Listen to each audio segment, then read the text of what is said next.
So I have a question for you. Who's your number one customer? Sit and think about that for a second. Who is your number one customer? Now, some of you who are watching this are going through some mental Rolodex here and saying, well, is it XYZ? That's who I bill the most, or that's where I get my most referrals from, or is it the client who's been most consistent for me over time? Is the client who I've had the longest?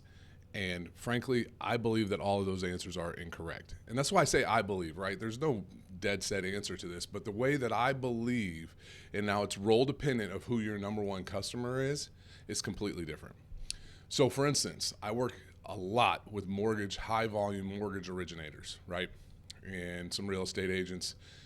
And I would challenge you that in a commission only role, your number one customer is the person that is touching all of your files, that is handling all of your clients, that is handling all your referrals. So that person is probably your loan officer assistant, your loan coordinator, your loan partner, your closing partner, your closing coordinator, whatever you may call them. And in the real estate world, certainly you have assistants who are helping in that area. That's your number one client. That's your number one customer. That's the person that handles every single deal that you bring to the table. They are responsible for every single commission check that ends up in your pocket. And then I ask you again, so who's your number one customer? And are you treating the loan officer assistant, your transaction coordinator, like you treat your number one customer in your current mind space, right? Are you taking your loan officer assistant, transaction coordinator, are you taking them to lunch once a month? Are you sitting down and having coffee with them? Are you talking about their business goals, their dreams, their aspirations, and where they want to go in life? Because if you're not, you're setting yourself up for failure, because we all know when that person leaves that you take a hit in your business. If you truly want to grow in the mortgage or real estate space, start treating your loan officer assistants, your transaction coordinators, your client partners, whatever you call them, like number one clients and customers. And watch how the world changes, not only how you change through their eyes, but how they change in your eyes.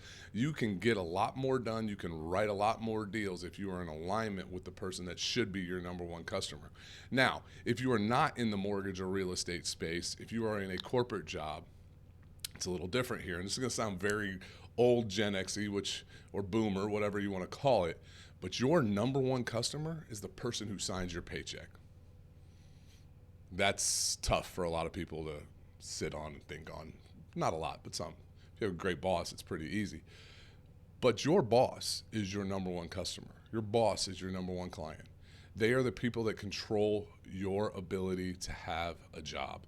And I think a lot of us are fearing that we might be moving into a recession. No better time than ever than to start treating your boss like a number one customer, a number one client. Find out what you're doing for them that they like. Same kind of questions you would have for somebody who gives you a lot of business. Hey, how am I doing? What am I doing well? What am I not doing well? What would you like me to improve upon? And that conversation, that dialogue is so rarely held from a bottom-up perspective. And it's really healthy because you're inviting the opportunity for your leader to critique you on what you're doing and how you can be a better employee for them, and how maybe you are the person who doesn't get laid off when the recession hits. And a lot of times we have miserable experiences in work, and I know that people say they don't quit jobs, they quit management. But a lot of the problem is we, as the employee, have not worked on building the relationship with our employer. Now, employers who are top of the corporate food chain, if you will, you need to, once again, treat your top producers like your number one clients, because they are the people who drive your business. If you can start to open that dialogue, your business will grow together. You'll both start to make more money. So, hey, tune in tomorrow. Have another cool video up. I appreciate everybody. Like and subscribe if you will. Have a good one.